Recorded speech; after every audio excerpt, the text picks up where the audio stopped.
सागरिया foundation संचलित स्वयंप्रेरक सादर करीत आहे प्रवास गीतेचा शोध स्वतःचा भाग 42वा अध्याय क्रमांक 3 श्लोक क्रमांक 35 आणि 36.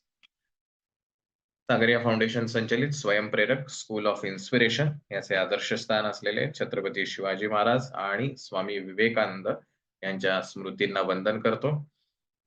स्वामी विवेकानंदांनी सांगितलेलं आणि आपल्या संस्थेचं ब्रीदवाक्य असलेलं all power is within you, you can do anything and everything. सर्व शक्ती ही तुझ्यामध्येच सामावलेली आहे. तू काहीही आणि सर्व काही करू शकतोस. या दोन शब्दांकडे फार लक्षपूर्वक लक्ष द्या. काहीही आणि सर्व काही. कुठलीही गोष्ट या जगात तुझ्यासाठी अशक्य नाहीये. प्रत्येक गोष्ट शक्य होऊ शकते.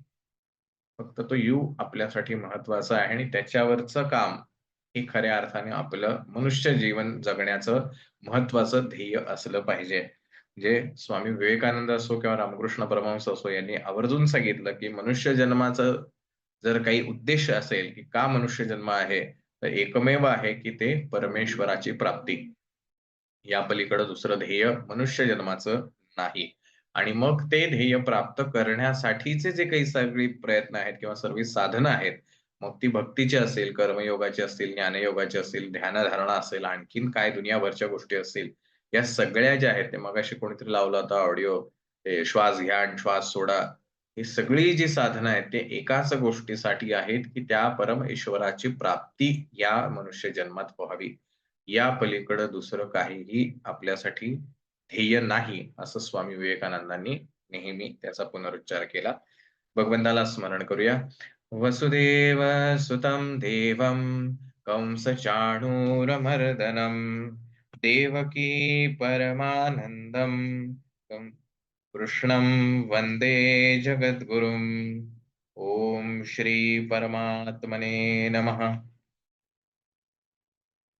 मागच्या श्लोकांपर्यंत आपण बऱ्याचशा गोष्टी पाहिलेल्या होत्या. त्यातला एक महत्वाचा भाग की आपल्या आयुष्यात घडणाऱ्या सुख दुःख या दोन ज्या महत्वाच्या गोष्टी आहेत, ज्याला आपण सुख म्हणतो आणि ज्याला आपण दुःख म्हणतो, ह्या दोनही गोष्टी घडण्यामागचं कारण जे आहे ते भगवंतानी आपल्याला मागच्या श्लोकांमध्ये सांगितलेलं आहे. 33व्या श्लोकामध्ये भगवंतानी आपल्याला या गोष्टी समजावून सांगितलेल्या आहेत की जे काही आपल्या आयुष्यामध्ये घडतंय ह्या सगळ्या मागं काय नेमकं कारण आहे. आणि ते कारण ज्याला कळलं तो सुख-दुःखापासून मुक्त होऊ शकतो. कारण एकदा का आपल्याला कळलं की हा आजार कशामुळे झालाय, तर मग त्याला औषध उपचार करणं त्या मानाने सोपं जातं. पण जर ते डायग्नोसिस झालं नाही की नेमका हा ताप येतोय तो कशामुळे येतोय किंवा ही सर्दी झाली ही कशामुळे येते, हे जोपर्यंत कळत नाही तोपर्यंत ते औषध उपचार जे आहेत हे लागू पडत नाही. म्हणून भगवंतानी हा कर्मयोगाचा जो भाग सांगितला, आतापर्यंत आपण सगळे श्लोक जर पाहिले तिसऱ्या अध्यायातले, तर तिसऱ्या अध्यायाची सुरुवात जी झाली आहे ती अर्जुनाच्या एका प्रश्नाने आणि आतापर्यंत जे श्लोक चालू आहेत ते फक्त भगवंताची त्याला असलेली उत्तरं किंवा त्याला समजावणं आहे. या समजावण्यामध्ये भगवंतानी अनेक गोष्टी त्याला समजावून सांगितल्या. तुम्ही जर बघितलं असेल, एक गोष्ट निरीक्षण हे फार महत्वाचं आहे. म्हणजे ज्ञान आत्मसात करायचं असेल, तर निरीक्षण क्षमता ही अतिशय उत्कृष्ट असणं आवश्यक आहे. पहिला अध्याय जर तुम्ही गीतेचा बघितला, तर पहिल्या अध्यायामध्ये एकदाही भगवान उवाच असं कुठे येत नाही. सगळीकडे अर्जुन उवाच, धृतराष्ट्र उवाच, संजय उवाच आणि अर्जुन त्याचा विषाद मांडतोय. म्हणजे एखाद्याला एखादी गोष्ट तोपर्यंत सांगू नये, जोपर्यंत त्याला खरंच त्या गोष्टीविषयी आत्मीयता किंवा जिज्ञासा ही निर्माण होत नाही. अन्यथा अर्जुनाने पहिल्याच विषयात त्याचा मांडल्यानंतर की बाबा हे सगळे माझेच आप्तेष्ट आहेत, मी यांना का मारू? असं म्हटल्यानंतर आपल्यासारखा पटकन बोलघेवडा जो असतो तो पटकन उत्तर देऊन मोकळा होईल, "अरे तुला काय होतंय? मारायला काय होतंय? युद्धाला कशाला आला?" वगैरे, वगैरे. पण पेशन्स, संयम आणि समोरच्याची पात्रता ही जोखावी लागते. म्हणजे मग त्याला उत्तर कसं द्यायचं हे ठरवता येतं. आपण स्वयंप्रेरकच्या दुसऱ्या वर्धापन दिनाच्या निमित्तानं जे प्रमुख पाहुणे बोलवले होते, त्यांनी अथर्व शीर्षामध्ये त्याच्यावरती आपल्याला जेव्हा उद्बोधन दिलं, तर त्याच्यात त्यांनी सांगितलं होतं, की जर तुम्हाला उत्तम बोलणारं व्हायचं असेल, तुमची कन्व्हिन्सिंग पॉवर वाढवायची आहे, तुम्ही बोललेलं समोरच्याने ऐकावं असं तुम्हाला वाटत असेल, तर तुम्हाला उत्तम श्रोता होणं आवश्यक आहे. ऐकून घेण्याची क्षमता जोपर्यंत वाढणार नाही, तोपर्यंत बोलण्याची क्षमता वाढत नाही. तुम्ही बघा, हे निरीक्षण करा, की ज्या मुलांना किंवा ज्या कोणा व्यक्तीला ऐकण्याची क्षमता कमी असते, त्याची बोलण्याची क्षमता सुद्धा तेवढीच कमी असते प्रपोर्शनमध्ये. जेवढं ऐकाल आणि उत्तम प्रकारे, नुसतंच ऐकायला असं नाही, कानावर पडलं म्हणजे ऐकणं होत नाही. आपल्याकडे ते श्रवण भक्तीच्या नावाने आपण कुठली भक्ती करतो ते देवास ठाऊक. उत्तम ऐकता आलं तरच उत्तम बोलता येतं. म्हणून पहिला अध्याय जर आपण बघितला तर तो भगवंतानी पूर्ण त्या अर्जुनाचा विषाद ऐकून घेतलेला आहे. त्यांनी जी जी काही कारणं सांगितली, की या कारणांमुळे मला लढावंसं वाटत नाही, असं सगळं सांगत होता, तरी सुद्धा भगवंतानी शब्द काढला नाही तोंडातनं. पण ज्या वेळेला अर्जुन त्याला सरेंडर झाला, गुडघे टेकवले, की भगवंता मी तुला शरण आलेलो आहे, मला योग्य मार्ग दाखव. असं म्हटल्यानंतर मग भगवंतानी सुरुवात केलेली आहे आणि हे दुसऱ्या अध्यायाच्या सुरुवातीच्या काही श्लोकांमध्ये आपण पाहिलं, की अर्जुन टोटल सरेंडर होतो. तो त्याची जिज्ञासा व्यक्त करतो, की देवा मी अशा संकटात सापडलेलो आहे. माझी बुद्धी आता खुंटलेली आहे. मी आता कुठलेही माझे तर्कबुद्धी लावू शकत नाही. जरी माझ्याकडे कितीही ज्ञान असलं तरी. म्हणून मी आता तुला सरेंडर झालेलो आहे. आता तू मला योग्य मार्ग दाखव. मग भगवंतानी उच्चार करायला सुरुवात केली आहे. आणि मग पहिल्या ज्ञानाच्या गोष्टी सांगितल्या, मग पुढचे श्लोक सुरू झाले. तिसऱ्या अध्यायात सुद्धा तसंच आहे. अर्जुनाने पहिला प्रश्न विचारलेला आहे, की नेमका कोणता मार्ग योग्य? तू दोन्हीही सांगितलेस आणि तू म्हणतोस, की हा मार्ग, ज्ञानाचा मार्ग हा सर्वोत्तम आहे. पण मग कर्मयोग सुद्धा सांगतो किंवा कर्माचाही भाग सांगतोस. तर नेमकं मला तू स्पष्टीकरण दे, की कोणता मार्ग मी अवलंबला पाहिजे? या प्रश्नाला अनुसरून भगवंताची पुढची उत्तर आहे. आणखीन एक गोष्टीचं निरीक्षण जर तुम्ही केलं, तर आपल्याला असं अनेकदा वाटतं, की काय म्हणूया आपण त्याला, या मार्गाने गेलं तरच खऱ्या अर्थाने तुम्हाला सक्सेस मिळेल. असे आपल्याकडे भरपूर लोकं असतात बघा. ते पर्सनॅलिटी डेव्हलपमेंट कोच, नंतर अजून काय फलाना कोच आणि अजून काय काय. ते प्रत्येक वेळेला सांगा बघा, या वेनी गेला तरच तुम्हाला यश आहे. अदरवाईज नाही. पण जर तुम्ही भगवंताचं स्पष्टीकरण जर पाहिलं असेल, तर भगवंतानी कधीही असा स्पेसिफिक गोष्ट करा असं कुठे सांगितलं नाही. तो म्हणला तुम्हाला जे हवंय ते करा, परंतु त्याला ही चौकट असणं आवश्यक आहे. तो कर्मयोग आहे. तुम्ही चोरीमारी करताय, शिक्षक आहात, आणखीन कुठल्या पेशामध्ये आहात, त्याच्याशी मला काही कर्तव्यता नाही.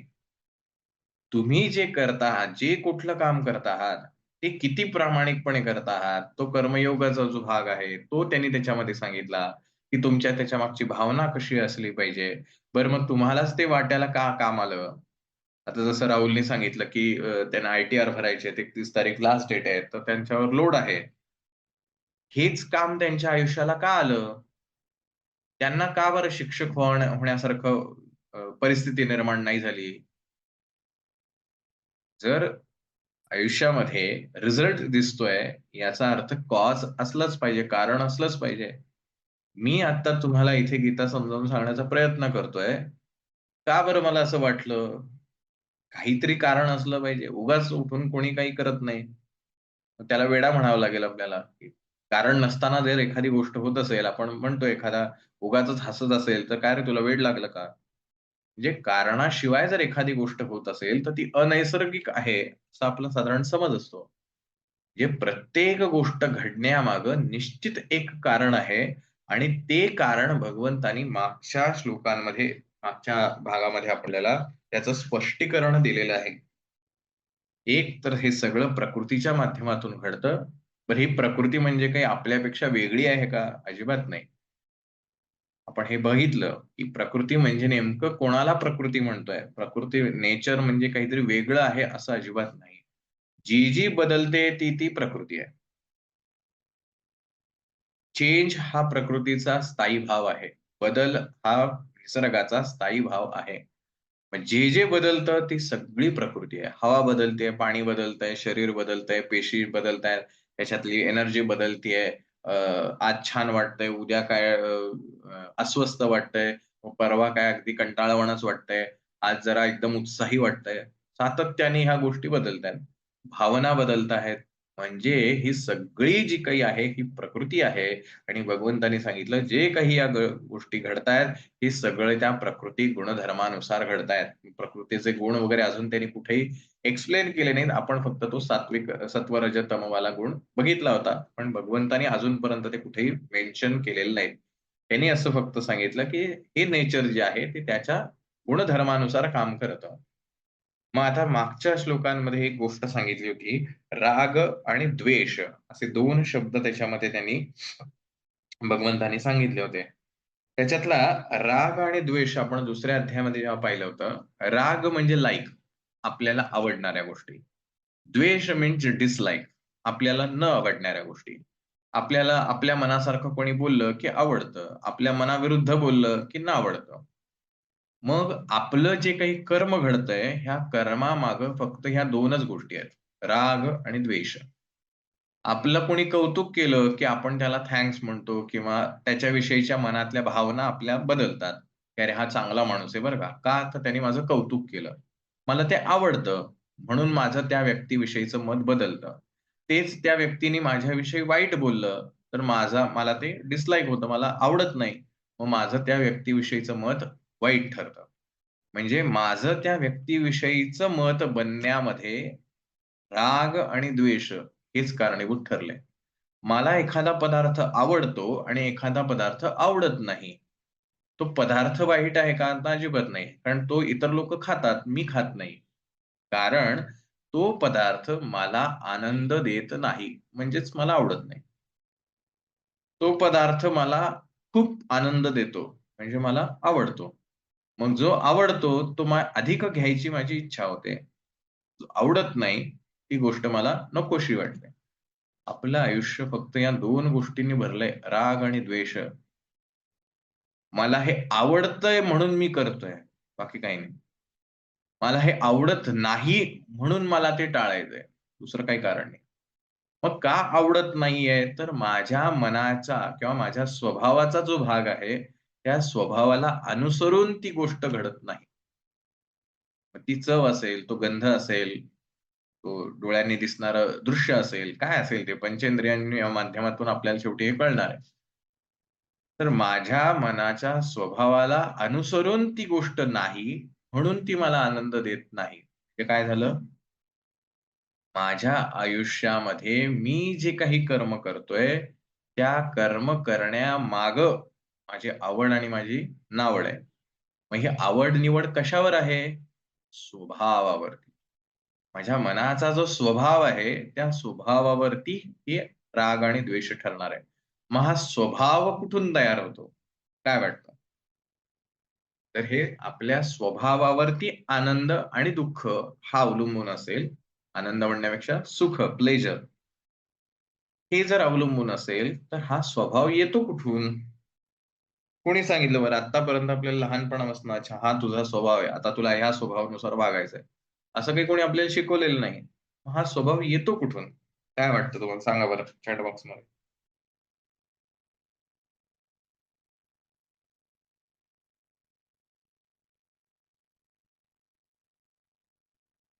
आपल्यात असणाऱ्या 3 गुणावर. ओके. रेवती म्हणतायत प्रकृती. प्रकृती आणि आपण वेगळे कुठे आहोत?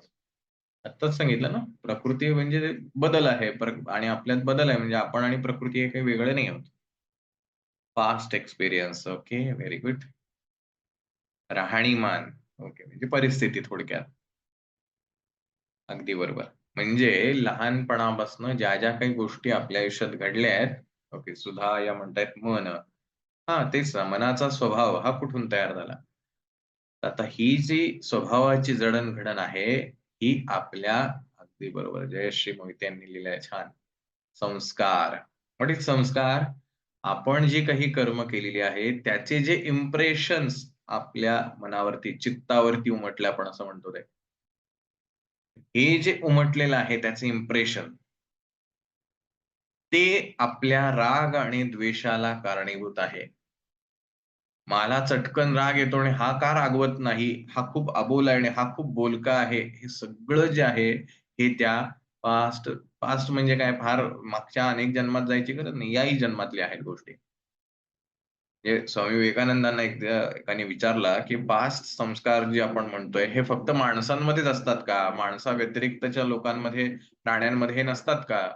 तर स्वामीजी म्हणले, की बदकाचं पिल्लू जेव्हा जन्माला येतं, तर ते पाण्यात पडल्यानंतर पाय मारायचे असतात, हे त्याला कोण शिकवतं? हे सर्व्हायव्हनेसचा जो पास्ट संस्कार आहे, प्रत्येक जीवाला जगण्याची धडपड ही करावीच लागते आणि हा धडपडीचा जो संस्कार आहे, तोच त्या बदकाला पाय मारायला शिकवतो. हे स्वामीजींचं उत्तर होतं. आपल्या आयुष्यात घडलेल्या प्रत्येक गोष्टीचा परिणाम जो काही आपल्या मनावरती उमटतो, तोच आपल्या आयुष्यात घडणाऱ्या, भविष्यात घडणाऱ्या गोष्टींना कारणीभूत ठरतो. म्हणून माझ्या आयुष्यात असं का? असं म्हणून रडण्यात काहीही अर्थ नाही. कारण ते घडवण्यासाठी कारणीभूत केवळ मीच आहे. आणि हे जोपर्यंत तुम्ही स्वीकारणार नाही, की ह्या सगळ्याला कारणीभूत मी आहे, तोपर्यंत बाहेरचा रिझल्ट अजिबात बदलणार नाही. तुम्ही कितीही देवदेव करा, कितीही तीर्थयात्रा करा, आणखीन कुठं डोकं टेकवा, काहीही फरक पडणार नाही. कारण जोपर्यंत ती गोष्ट माझी आहे, असं मी म्हणत नाही, तोपर्यंत त्याच्यावरती मी काहीच अधिकार गाजवू शकत नाही. जर मी म्हटलं ते संस्कार आणि ते काय माझं काहीच संबंध नाही ह्याच्याशी, तर ते नाही बदलणार. मग त्याच्यानुसार घडणारं कार्य हे घडणारच. मग पहिला धडा आपल्यासाठी हा आहे, की आयुष्यात जे घडतंय, चांगलं अथवा वाईट, दोघांसाठीही आधी स्वतःला काउंटर करा, की हे माझ्यामुळे घडतंय. जो कोणी एखादा मला कोणतरी येऊन जोरात बोलून गेला, भांडून गेला, आणखीन काय करून गेला, माझ्या गोष्टींमुळे मी जे कॉज तयार केले, मी जे कारण निर्माण केलंय, त्याच्यामुळे हा रिझल्ट आहे. मला जर हे बदलायचं असेल, माझ्या आजूबाजूची माणसं मला बदलायची आहेत, की ती चांगली बोलावं असं मला जर वाटत असेल, तर मला स्वतःला बदलावं लागेल. तरच ही गोष्ट बदलेल. अदरवाईज देवा कुठून तरी धावून ये आणि मला बदल, नाही करू शकत. सो प्रकृती जी आहे, नेचर जे आहे स्वतःचं, तर ते बदलणं आवश्यक आहे आणि त्यासाठी भगवंतांनी आपल्याला सांगितलं होतं, "इंद्रियस्य इंद्रियस्यार्थे राग-द्वेषौ व्यवस्थितौ." की ह्या इंद्रियांच्या मध्ये व्यवस्थित असणारे हे राग दोष जे आहेत, हीच सगळ्याला ह्या कारणीभूत आहे. आता ह्या सगळ्याचं आत्तापर्यंत जे त्यांनी सांगितलंय त्याचं तो आता थोडंसं कन्क्लुजन करणार आहे, शेवटाकडे येणार आहे. ते आपण बघणार आहोत. तत्पूर्वी ज्या ज्ञानेश्वर माऊलींनी फार मोठा उपकार आपल्यावरती केले, की ही भगवद्गीता हे ज्ञान साध्या सोप्या भाषेमध्ये आपल्यासारख्या माणसांना त्यांनी सांगितलं. त्या ज्ञानेश्वर माऊलींना वंदन आहे आणि आजच्या आपण श्लोकांकडे जाऊया. आजचा श्लोक, श्लोक क्रमांक 35. हा फार महत्वाचा श्लोक आहे. जसं मी ह्याच्या मेसेजमध्ये लिहिलेलं आहे, की आपल्याला एखाद्या गोष्टीची निवड करायची असते. मी कोणतं करियर करू? मी कुठे जाऊ? किंवा व्हॉटएव्हर अनेक असे द्विधा मनस्थिती आपल्या आयुष्यात निर्माण होते. त्यावेळेला हा श्लोक आपल्याला गाईड करणार आहे. अनेक गोष्टी घडतात आपल्या आयुष्यामध्ये. त्यावेळेला हा श्लोकाचा फार आधार घ्यायचा आणि फार प्रसिद्ध श्लोक आहे. श्लोकाचे अर्थ सांगणारे अनेक लोक आहेत ते अ, फार अगदी पुरातनवादी विचारांनी त्याच्यावरती विश्लेषण करतात. आपल्याला त्याच्यात अजिबात इंटरेस्ट नाही. आपल्याला आपल्या वैयक्तिक लेव्हलवरती जाऊन ह्या गोष्टींचा विचार करायचा आहे. श्लोक घेऊया. श्रेयान् स्वधर्मो विगुणः परधर्मास्मनुतिष्ठात्. स्वधर्मे निधनं श्रेयः परधर्मो भयावह. फार महत्वाची गोष्ट भगवंत इथे सांगतो. स्वअनुष्ठितात, अनुष्ठितात, चांगल्या प्रकारे आचरणात आणलेल्या, परधर्मात, दुसऱ्याच्या धर्मापेक्षा, सॉरी, गुणरहित असा सुद्धा स्वधर्म, स्वतःचा जो धर्म आहे, श्रेयान अतिउत्तम आहे. स्वधर्मे आपल्या धर्मात, निधनम मरणे हे सुद्धा श्रेय कल्याणकारक आहे, च आणि परधर्म दुसऱ्याचा धर्म भयावह भय निर्माण करणार आहे. चांगल्या प्रकारे आचरणात आणलेल्या दुसऱ्याच्या धर्माहून गुणरहित असला तरी आपला धर्म अतिशय उत्तम आहे. आपल्या धर्मात तर मरणेही कल्याणकारक आहे, पण दुसऱ्याचा धर्म भय देणारा आहे. आता हा जो कॉन्टेक्स्ट आहे, हा एका दृष्टिकोनातनं जर पाहिला तर आपल्याला माहिती आहे आपली भारतीय व्यवस्था जी होती, पूर्वी जी होती ती वर्णाश्रमावरती आधारित होती. वर्ण अधिक आश्रम. तर 4 वर्ण आहेत आणि 4 आश्रम आहेत. आपल्या सगळ्यांना ते परिचित असतील. फर्स्ट इज अ ब्रह्मचर्य आश्रम, की जिथे तुम्हाला शिकायचं आहे, वेगवेगळ्या गोष्टी चे धडे घ्यायचे आहेत आणि समृद्ध व्हायचं आहे, विचारांनी संपन्न व्हायचं आहे. मग दुसरा आश्रम आहे, की एकदा तुम्ही ते लेव्हल अचीव्ह केली, की then next one is a grihastha ashram, की म्हणजे तुम्ही आता संसारात लागा, प्रपंच करा, समाजात राहा, समाजाची काही देणी आहे ती सगळी करा. That is a grihastha Ashram. Third one is अ वानप्रस्थ आश्रम, की सगळं झालंय आता पुढे तुम्हाला हँडओव्हर करायचा आहे जॉब आणि नेक्स्ट लेव्हलला जायचंय. दॅट इज वानप्रस्थ आश्रम. Right, Nilima said Vanaprastha ashram. And last one is of course सगळ्यांना परिचित असलेला संन्यास आश्रम. असे वर्णाश्रम पद्धत म्हणजे 4 वर्ण 4 आश्रम. आता ही त्यावेळची पद्धत आहे. आता वर्णही तितकासा उपयोगातला नाही. आश्रम तर अजिबात राहिलेले नाहीये. सासू अजिबात अजूनपर्यंत हातातल्या किल्ल्या सोडायला तयार नाही. स्वतःचा ताबा सोडायला तयार नाही. त्यामुळे आता वानप्रस्थ नाही आणि हे नाही. पण मुळात त्यातली संकल्पनाच अशी होती, की वर्णाश्रम म्हणजे काय आहे, तर त्या स्टेजला काय महत्वाचं आहे. तर बाल्यावस्थेमध्ये ऑफकोर्स शिक्षण घेणं आवश्यक आहे, कारण त्याच्यावरती जीवन चालवायचं आहे. त्याच्यानंतर गृहस्थ आश्रम आहे, त्याच्यामध्ये तुमच्या सांसारिक जबाबदाऱ्या आहेत, ज्या तुम्हाला सांभाळायच्या आहेत.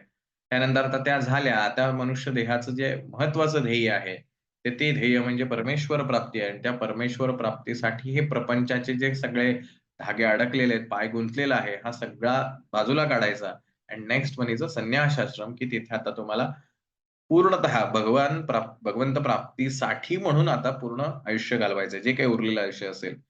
कारण शेवटी मनुष्य जन्म हा तेवढ्याचसाठी आहे, की परमेश्वराची प्राप्ती व्हावी. असं त्या 4 स्टेजेस होत्या, की समाज चालावा म्हणून. आता त्या कॉन्टेक्स्टमध्ये आपल्याला हा गोष्ट विचार करायचा नाहीये. आपण वेळोवेळी भगवंताने आपल्याला हे सांगितलंय. ज्ञानेश्वरीत आपण हे वाचलेलं आहे. पसायदानामध्ये अतिशय स्पष्ट उल्लेख आहे. विश्व स्वधर्म सूर्ये पाहू. आपल्याला जो धर्म पाहायचा आहे, तो स्वधर्म. माझ्या स्वतःच्या ज्या मॉरल ड्युटीज आहेत, माझं नैतिक कर्तव्य असलेला जो धर्म आहे, हा धर्म प्रासंगिक सुद्धा असू शकतो. म्हणजे आता मी जर शिक्षण घेतोय, परीक्षेचा सीझन आहे आणि अशा वेळेला मला आईने एखादं काम पण सांगितलेलं आहे, की माझा पेपर आहे आता थोड्या वेळाने किंवा उद्या सकाळी पेपर आहे आणि ॲट द सेम टाईम मला आईने सुद्धा मला एखादं काम सांगितलेलं आहे. तर आता मग काय करायचं? मग बऱ्याचदा चिड होते. स्वाभाविक आहे, की अभ्यासामध्ये एक तर फोकस राहावं लागतं आणि अचानक हे काम सांगितलंय. मग मी आध्यात्मिक झालोय, आता मी गीता शिकतोय. मग आईची आज्ञा जर नाही ऐकली किंवा आईचं ऐकलं नाही, तर ते चुकीचं ठरेल असं एक वाटतं. मग मी नेमकं काय करावं? दुसरी गोष्ट, की अरे मी आता अध्यात्म शिकतो आहे. मग आता मला लोकांशी चांगलं वागलं पाहिजे, चिडलं नाही पाहिजे, रागावलं नाही पाहिजे, वगैरे, वगैरे. असा एक भाग असतो. म्हणजे मी एक परिस्थिती सांगतोय. तुम्ही प्रत्येकाची आपापल्या परीने तपासू शकता. मग अशी ही द्विधा मनस्थिती होते, की नेमकं काय मी निवडलं पाहिजे? ऐकायचं आईचं का अभ्यास करायचा? मग हा श्लोक आपल्याला मदत करतो. काय सांगितलं भगवंतानी? श्रेयान् स्वधर्मो विगुणः परधर्मात स्वनुष्ठितात्. आपला जो धर्म आहे, त्या धर्माचं आपण पालन करावं. दुसऱ्याचा धर्म कितीही प्रिय वाटला, कितीही छान वाटला, कितीही संगीन वाटला, तरी सुद्धा स्वतःचा धर्म सोडू नये. स्वधर्मे निधनम श्रेयः परधर्मो भयावह. की स्वतःच्या धर्माचं पालन करताना मृत्यू जरी आला, तरी तो श्रेयस्कर आहे. पण परधर्माचं जर पालन केलं, तर तो भयानक आहे, भयावह.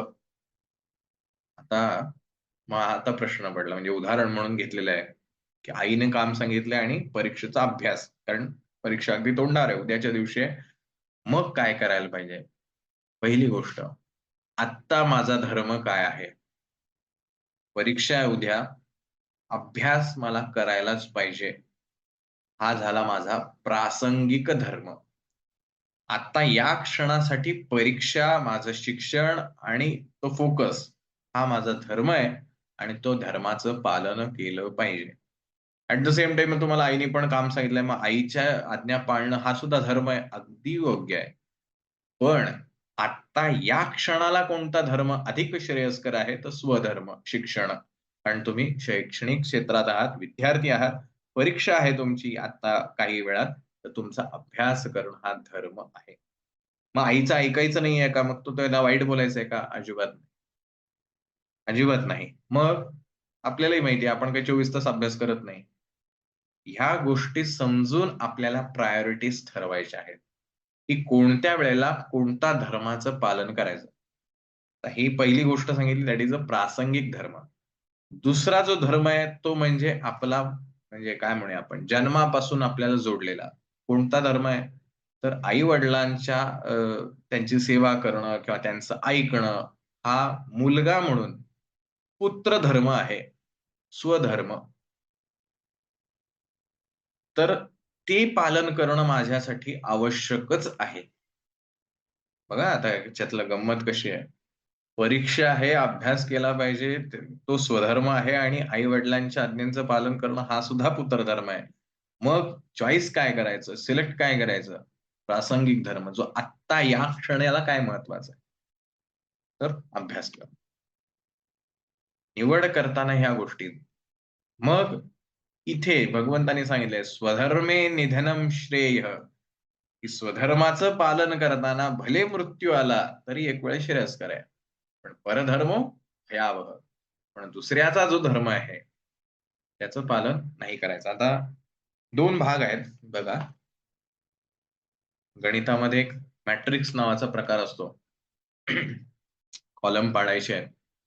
तसं आपण एक मॅट्रिक्स तयार करूया 2x2 चा. पहिला आपण घेऊया अ, काय म्हणूया आपण त्याला? हां, स्वभाव म्हणूया आपला आणि दुसरा जो म्हणूया स्वधर्म म्हणूया. ओके. 2 2x2 मॅट्रिक्स केलाय आपण म्हणजे 2 लाईनी ओढायच्या आहेत, 2 ओळी रेषा ओढायच्या आणि उभ्या 2, आडव्या 2. तर आपल्याकडे आता 4 सेक्टर झाले. म्हणजे उभ्यामध्ये पण स्वभाव स्वधर्म आहे आणि आडव्यामध्ये पण स्वभाव स्वधर्म आहे. आता ह्या मॅट्रिक्समध्ये भगवंतानी काय सांगितलंय? स्वभाव आणि स्वधर्म हे ज्याला दोघं एकत्र येऊन कर्म घडेल ते श्रेयस्कर आहे. उलट जर झालं, की माझा स्वभाव हा नाही, पण माझा हा धर्म आहे, तर गडबड होणार. विचार करा. माझ्या इनर क्वालिटीज ज्या आहेत, माझ्याकडे अंगीभूत असलेले जे गुण आहेत, त्याच्यानुसार माझी आवड निर्माण होते. आणि त्या आवडीनुरूप जर माझा धर्म असेल, तर ते कार्य अधिक सुंदर घडतं. पण मला आत्ता अभ्यास करायचा आहे, पण मला फोर्स केलं जातंय, की तू ऐकलं पाहिजे माझं आणि म्हणून ते बळजबरीनं ते काम करण्यासाठी तुम्हाला फोर्स केला जातोय. तर काय होणार आहे? क्लॅशेस होणार, वाद होणार, राग होणार, भांडणं होणार वगैरे, वगैरे. चिड होणार. कारण काय? स्वभाव म्हणजे आत्ता जे तुमचे इनर क्वालिटीज आणि तुमचा धर्म जो आहे, हा डिफर करतोय. ह्याच्यामध्ये भेद आहे. दुसरी गोष्ट स्वधर्म म्हणजे स्वतःच्या ड्युटीज सोप्या भाषेत. अनेकदा बघा असं होतं, मी मागे एकदा ते आता एखाद्या महिन्याच्याच एपिसोडमध्ये सांगितलंय, की अनेकदा आपल्याला इन्फ्लुअन्स केलं जातं, प्रभावित केलं जातं. माझं घर बघा कसं भारी आहे, माझी गाडी बघा किती छान आहे, माझ्याकडचे कपडे बघा किती भारी आहेत. आणि मग त्याच्यामुळे आपल्याला थोडासा कॉम्प्लेक्स येतो, अरे माझ्याकडे तर काहीच नाहीये, मी तर साधाच आहे. त्याचं कंपॅरिझन माझ्या कंपॅरिझनमध्ये किती फरक आहे. मग इथे आपल्याला हा श्लोक गाईड करेल. आणि असं अनेकदा होतं, लोकं आपल्याला हिणवतात सुद्धा. काय तू बघ, त्यांचं बघ आणि तुझं बघ. सगळ्या गोष्टी होतात. इथे भगवंत आपल्याला ती गोष्ट सांगतोय ती फार महत्वाची आहे. स्वधर्मे निधनम श्रेयः, की तुझी ती गरज आहे का? हे जास्ती महत्वाचं आहे. लोक म्हणतात म्हणून ते करण्यात काहीही अर्थ नाही. लोकांना वाटलं, "काय तू असंच एवढं देवाचं करत नाही म्हणजे तू मठ्ठ." ठीक आहे, मी मठ्ठ. तुम्ही बघा पुराणांमधल्या जर गोष्टी काढून बघितल्या, कुठल्याही पुराणातल्या काढा. ज्यांनी स्वधर्माचं पालन केलंय, प्रसंगी त्या स्वधर्माचं पालन करताना ज्या रूढी परंपरा आहेत, त्यांचा सुद्धा त्यांनी त्याग केला किंवा त्याच्या विरुद्ध कर्म केलंय. भगवंत त्यांना प्रसन्न झाला. गुरुचरित्रात बघा, रामायणातली गोष्ट बघा, कुठल्याही पुराण काढून बघा. जिथे-जिथे स्वधर्माचं पालन झालेलं आहे, तिथे-तिथे भगवंत सदैव असतो. तुमच्या ज्या मॉरल ड्युटीज आहेत, आता भगवंत इथे ह्या अर्जुनाला का सांगतोय कॉन्टेक्स्ट?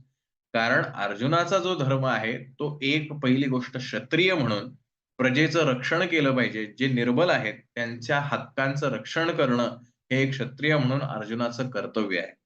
दुसरं जे स्वतःच्या पत्नीवरती अत्याचार झालेले आहेत, त्याचं काय म्हणूया आपण, त्याचा बदला घेणं किंवा त्याचं संरक्षण करणं पत्नीच्या हक्कांचं, हे एक पती म्हणून त्याचा धर्म आहे.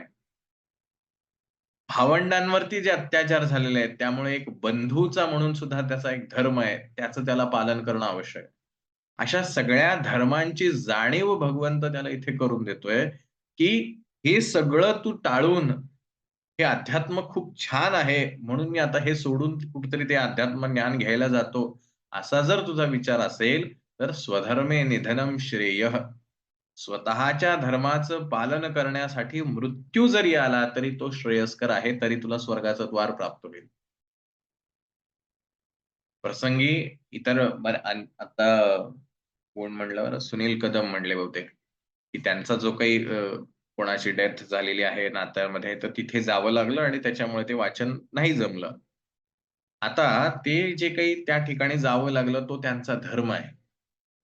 नात्यामधल्या एखाद्या व्यक्तीचा मृत्यू झालेला आहे, तर त्या ठिकाणी जाणं, तिथनं सांत्वन करणं किंवा जे काही रीतिरिवाज आहे, ते करणं त्यांचा धर्म आहे. आणि त्या धर्मामध्ये त्यांच्याकडनं हे पालन झालेलं नाही. कारण हा रीतिरिवाज आहे, की बाबा सेशनला यायच्या अगोदर श्लोकांचं वाचन किंवा अभ्यास व्हायला पाहिजे. तर ते धर्माचं पालन करताना ही गोष्ट राहून गेली, तरी सुद्धा ती माफ होईल. एक शिक्षक म्हणून मी ज्याला काम करतो, त्यावेळेला शिक्षकाचा धर्म आहे, की त्याचे जे विद्यार्थी आहेत, त्यांना घडवणं, प्रसंगी ते घडवताना स्वतःला त्रास होईल, तरी सुद्धा त्यांनी ते काम करतच राहिलं पाहिजे. कदाचित माझ्यासोबतचा जो सहकारी शिक्षक आहे, तो मला असं म्हणेल, "काय गरज आहे तुला एवढं करण्याची? तुला जेवढा पगार मिळतो तेवढंच काम करायला पाहिजे." अगदी बरोबर आहे त्याचं. पण असं करणं हे माझ्या स्वधर्माच्या विरुद्ध जाईल. कारण मी जे प्रोफेशन निवडलेलं आहे, ज्या कामाचे मी पैसे घेतो, ते काम आहे की विद्यार्थ्यांना घडवणं. आणि ते घडवणं म्हणजे फक्त पुस्तकी शिक्षण देणं अजिबात नाही.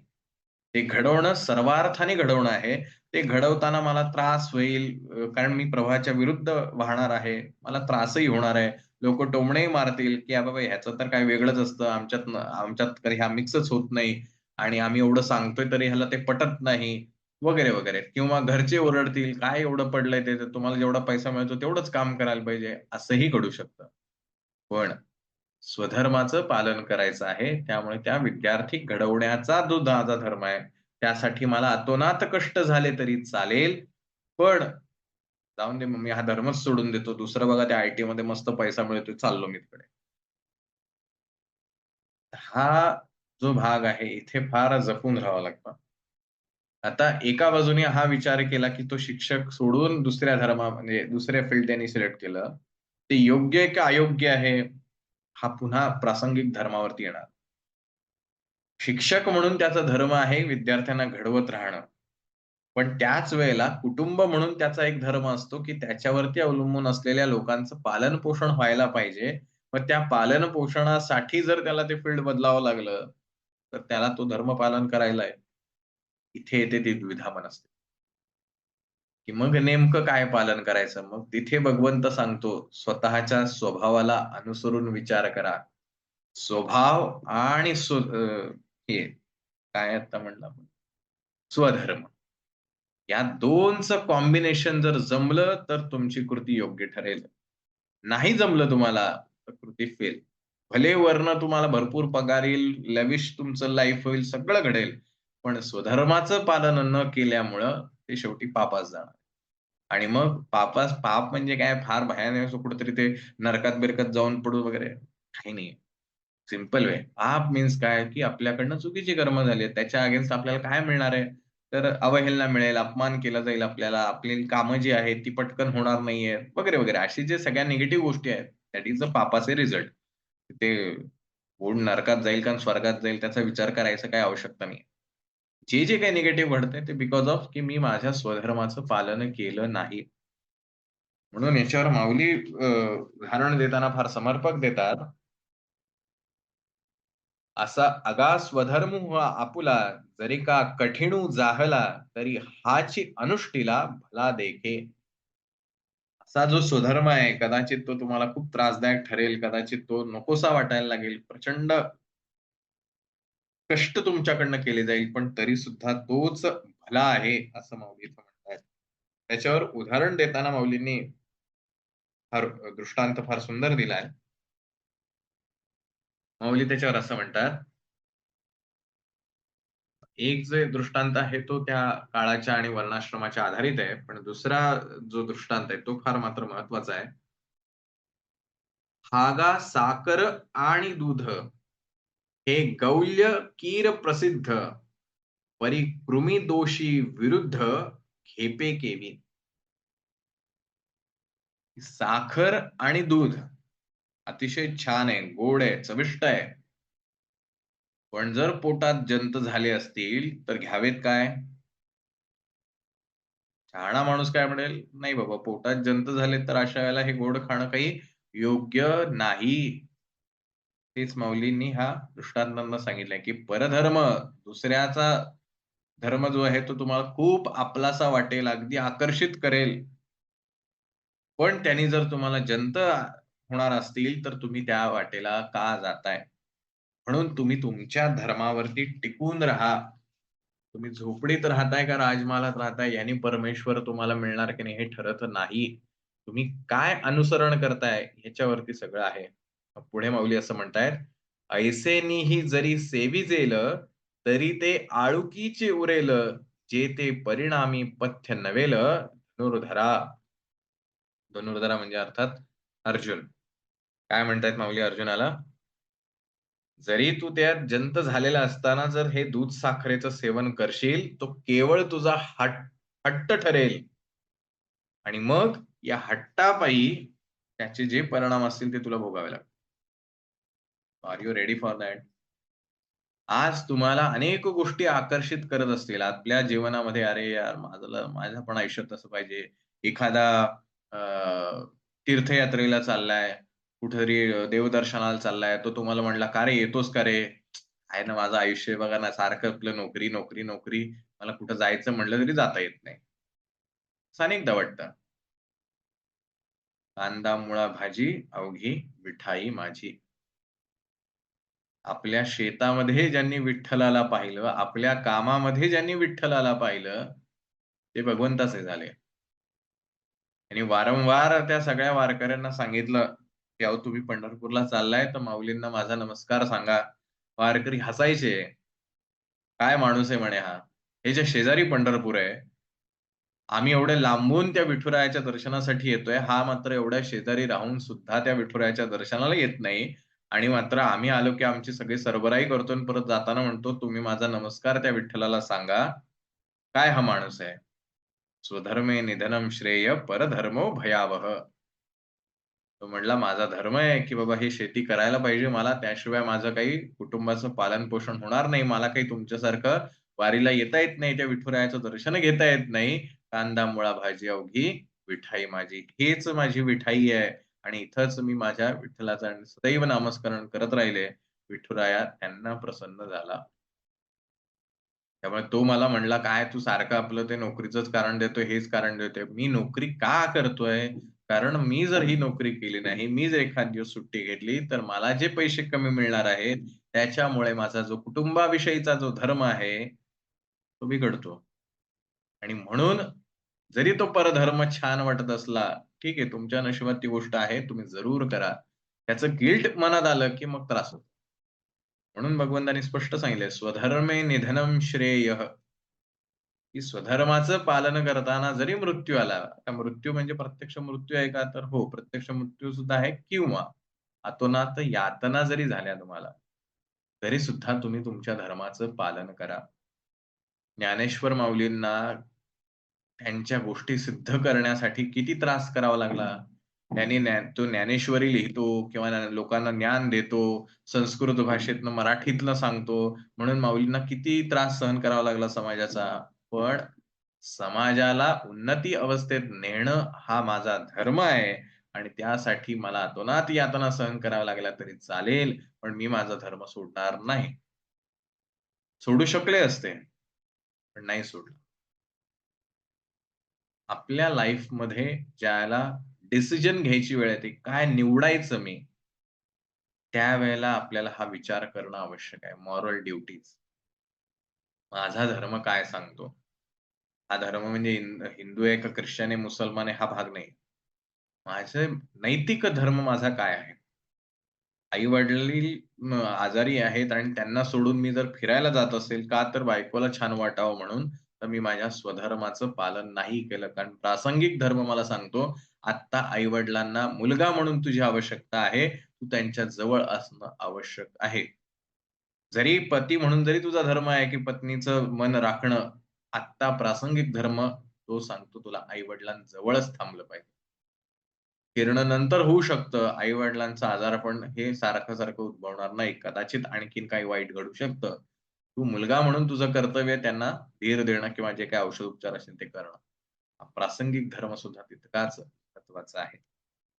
आणि म्हणून भगवंतांनी इथं कन्क्लुजन देताना सांगितलेलं आहे, की दुसऱ्याचं कितीही छान-छान, गोड-गोड वाटलं, तरी सुद्धा ते घेऊ नये.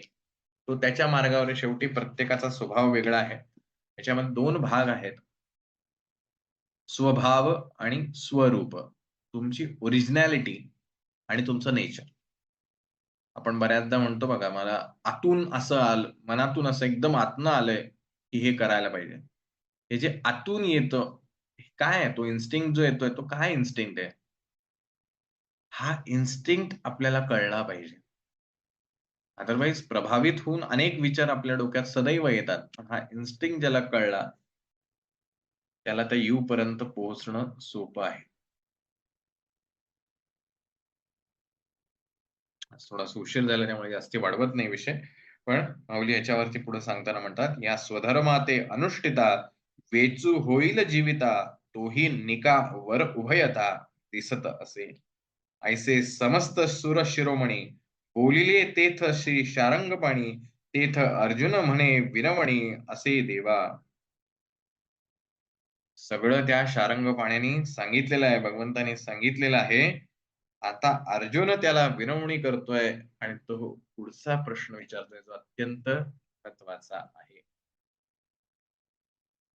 अर्जुन उवाच, "अथ केन प्रयुक्तोऽयं पापं चरति पुरुषः अनिच्छन्नपि वार्ष्णेय बलादीव नियोजितः." अर्जुन काय म्हणतोय? अर्जुन म्हणाला, "वार्ष्णेय, हे वार्ष्णेय आहे श्रीकृष्णा किंवा हे भगवंता, अथ तर मग अयम हा पुरुष मनुष्य अनिच्छन अपि स्वतःची इच्छा नसताना सुद्धा बलात् बळजबरीनं नियोजित इव जणू भाग पाडल्यामुळे फोर्सफुली कीन कोणाकडून प्रयुक्त प्रेरित होऊन पापम पापाचे चरती आचरण करतो." अर्जुन म्हणाला, "हे भगवंता, तर मग हा मनुष्य स्वतःची इच्छा नसतानाही जबरदस्तीनं करावयास लावल्याप्रमाणे कोणाच्या प्रेरणेने पापाचे आचरण करतो." आपण दरवेळेला म्हणतोय ना, कळतंय पण वळत नाही. मला कळतंय असं वागायचंय, हे असं नाही वागायचंय. कळतंय मला. पण वागायला गेलं ना, इम्प्लिमेंट करायला गेलं, की होत नाहीये. का होत नाही? तेच तर अर्जुन विचारतोय. कोण फोर्स करतंय त्याला हे चुकीचं वागण्यासाठी? त्याला माहिती आहे ना, की अरे असं वागलं पाहिजे, चांगलं वागलं पाहिजे, वाईट वागलं तर असं होईल. मग का असं वागतंय? त्यांनी पुस्तकं वाचलेली आहेत, त्यांनी चांगल्या गोष्टी ऐकलेल्या आहेत. तोही मोटिव्हेशनल स्पीकरचे रोज व्हिडिओ ऐकतो. तोही रोज स्टेटसला छान-छान गोष्टी ठेवतो. सगळं माहिती आहे त्याला. बट स्टिल तो नाही करत आहे तसं. मग का? त्यांनी विचारताना बघा अर्जुनाने कसा छान प्रश्न विचारलाय. "अथ केन प्रयुक्तोऽयं पापं चरति पुरुषः?" प्रश्न संस्कृत भाषा अशी आहे बघा. पहिला प्रश्न त्यांनी विचारलाय, की असं काय आहे, अशी कोणती जबरदस्ती आहे, की त्याच्याकडनं वाईट होतं? कोणाकडनं? "अनिच्छन् अपि वार्ष्णेय बलादिव नियोजितः." की ज्याला सगळं माहिती आहे, त्याला ज्ञान आहे, तरी सुद्धा त्याच्याकडनं त्या गोष्टी घडतायत. का? कुठला असा फोर्स आहे, की ज्याच्यामुळे ही गोष्ट घडते? आपल्याला विज्ञानात माहिती आहे. ते न्यूटनचाच लॉ आहे. I think first law of motion. की कुठलीही गोष्ट फोर्स लावल्याशिवाय त्याला गती प्राप्त होऊ शकत नाही आणि फोर्स लावल्याशिवाय गतीचा वेग म्हणजे गती जी आहे ती थांबू पण शकत नाही. फोर्स महत्वाचा आहे. मग असा कोणता फोर्स आहे, की जो त्याला पाप करण्यासाठी प्रवृत्त करतो? आता एक गमतीशीर भाग असा, आता मागच्या आठवड्यामध्ये मला एकाचा मेसेज आला आपल्या ग्रुपवरचाच आहे. प्रश्न छान आहे. त्यांनी असं विचारलं, म्हणजे असं बाकीच्या गोष्टी बोलता-बोलता हा विषय निघाला होता. त्यांनी असं विचारलं, की म्हणे भगवंताचं जरा चुकलं. म्हटलं, "का हो, का चुकलं असं?" म्हणे, "अर्जुन तर तसाही श्रेष्ठ होताच. धनुर्धारी अतिशय श्रेष्ठ होताच. भगवान शंकराचं त्याच्यावरती कृपा आशीर्वाद होता. सगळ्याच गोष्टी त्याच्याकडे छान होत्या. तो सात्विक होता, चांगल्या विचारांचा होता, सद्विचार होते त्याच्याकडे. तो कोणावरही अत्याचार करत नव्हता. त्यामुळे एकंदरीत तो एक गुड बॉय होता. मग अशा गुड बॉयला ती गीता आणि ते ज्ञान सांगण्यात काय मोठेपणा आहे? खरं तर ही गीता दुर्योधनाला सांगायला पाहिजे होती. की जो वाईट आहे, जो वाईट विचारांचा आहे, जो चुकीचं वागतोय, त्याला खरं तर गीता भगवंतांनी सांगायला पाहिजे होती. जेणेकरून तो थोडासा अपलिफ्ट झाला असता, थोडासा वरती आला असता आणि तोही सद्विचारी झाला असता. भगवंतांनी ही चूक केली नाही का? म्हटलं वरवर पाहता तुम्ही म्हणताय ते अगदी योग्य आहे, की भगवंताचं खरंच चुकलं. त्यांनी खरं तर दुर्योधनालाच गीता सांगायला पाहिजे होती, पण तो यांनी गीता सांगितली अर्जुनाला. हे वरवर पाहता तुमचं बरोबर आहे म्हणलं. पण जर शिक्षक म्हणून विचाराल, शिक्षकाच्या भूमिकेतून विचाराल, तर मात्र एक गोष्ट नक्की आहे, की शिक्षक हा त्याला जास्ती आत्मीयतेने शिकवतो, ज्याला शिकण्याची इच्छा आहे. हे महाभारत घडू नये म्हणून स्वतः भगवंतानी सुद्धा दुर्योधनाला कन्व्हिन्स करायला प्रयत्न केला होता, की "बाबा रे, तू जे करतोयस ते चुकीचं आहे." जर दुर्योधन हा अर्जुनासारखा असता, तर जसे हे अर्जुनाने संयुक्तिक प्रश्न विचारलेत, जाणून घेण्याच्या जिज्ञासेने जे प्रश्न विचारले, की त्याला खरंच शिकायची इच्छा आहे. त्याला सांगण्यामध्ये जो इंटरेस्ट असतो, तो न शिकण्याची इच्छा असलेल्या, इंटरेस्ट नसलेल्या माणसाला सांगण्यात अजिबात नसतो. तेव्हा भगवंतांनी दुर्योधनाला हेच सांगितलं, की "बाबा रे, तू जे करतोयस ते चुकीचं आहे." भगवंताने काय म्हणे पक्षपातीपणा केलेला नाही. आधी दुर्योधनालाच सांगितलंयस, की "तू करतोयस ते चुकीचं आहे." पण त्यावेळेला दुर्योधनाने दिलेलं उत्तर प्रचलित आहे. "जानामि धर्मं न च मे प्रवृत्ती, जानामि अधर्मं न च मे निवृत्ती." की मला माहिती आहे काय योग्य आहे, पण तो माझा स्वभाव नाही. आणि मला माहिती आहे काय वाईट आहे, पण मी ते सोडू शकत नाही.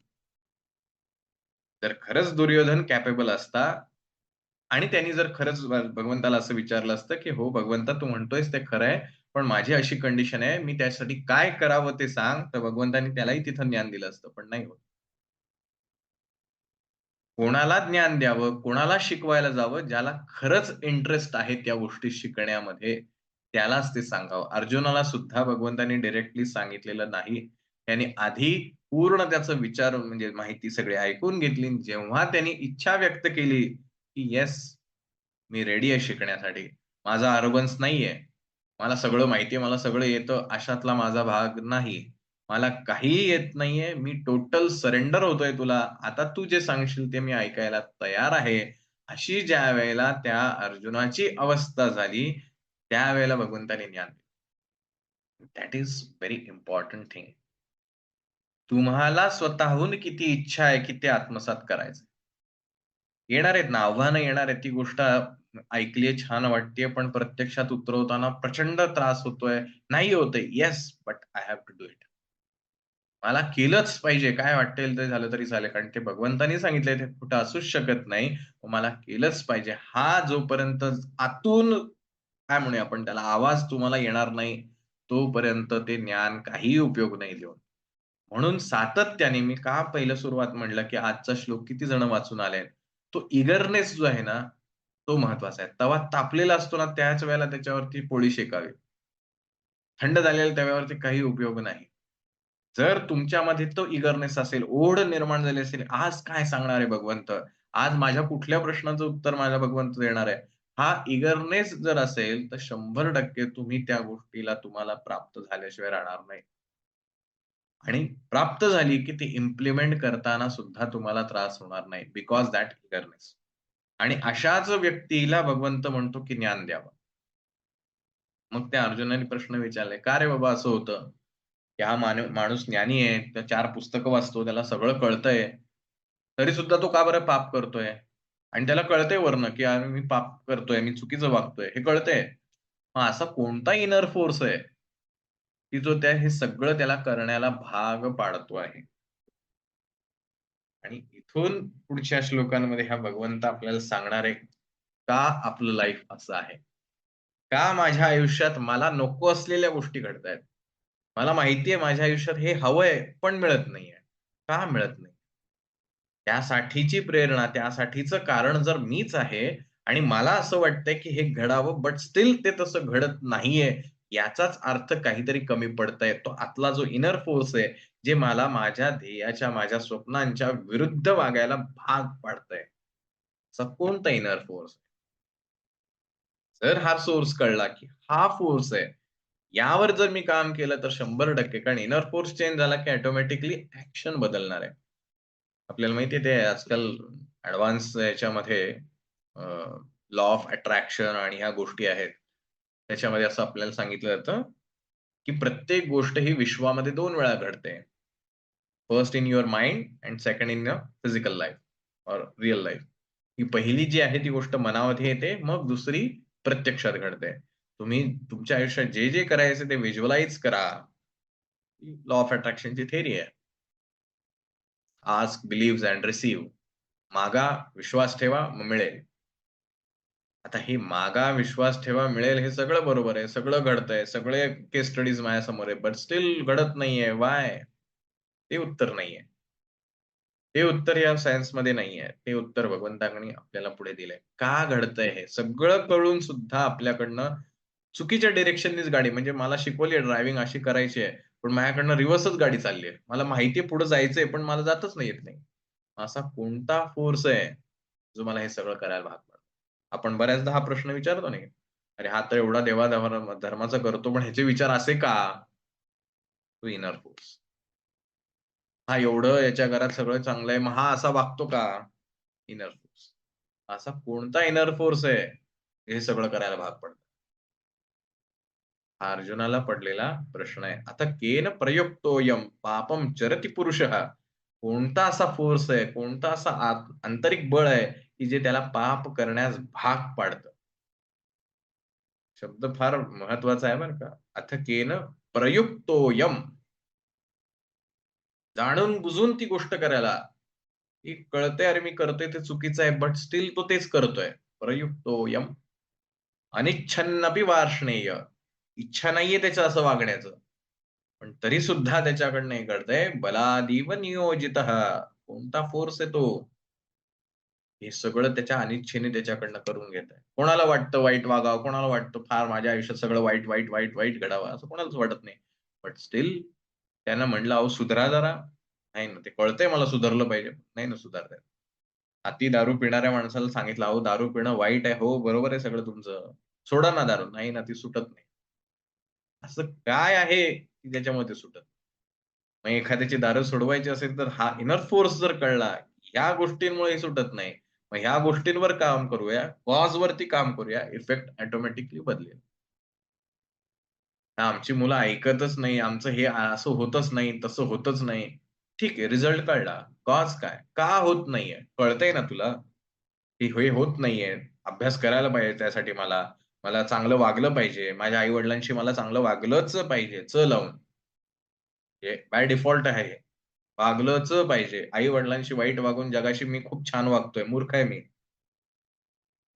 हे जग मला काही देऊ शकत नाही, पण माझे आई-वडील जे ते मला देऊ शकतात, ते देव सुद्धा देऊ शकत नाही. हे मला कळलं पाहिजे. पण हो, मला कळलंय, थेअरी कळली. पण मला वागता येत नाही त्यांच्याशी. माझा स्वभाव त्यांच्या फार वेगळा आहे. असं आहे सगळं. काय होतंय मग? Inner force. हा भगवान अर्जुनाने विचारलेला प्रश्न आहे. जो आपल्या सगळ्यांच्या आयुष्यात आपल्याला नेहमी पडतोच. हा एवढं चांगलं वागतोय, याच्या घरात एवढे सगळे चांगले आहेत, हाच का असा वागतोय? त्याला इतक्या वेळेला सांगितलं, 10 वेळेला त्याला सांगितलं, "दारू सोड, दारू सोड, दारू सोड, व्यसन करू नको, टीव्ही बघू नको, कार्टून बघू नको, हे बघू नको, ते करू नको." हो म्हणतो आणि परत तेच करतो. का? का मला ह्या साइडला जायचंय, मला सक्सेस मिळवायचे, एवढे मार्क्स मिळवायचेत, मला हे करियर करायचंय. Yes, I know it. पण होत नाहीये. का? काय असं आहे माझ्याकडं, की ज्याच्यामुळे हे सगळ्याच्या विरुद्धच माझ्याकडनं कर्म घडतंय?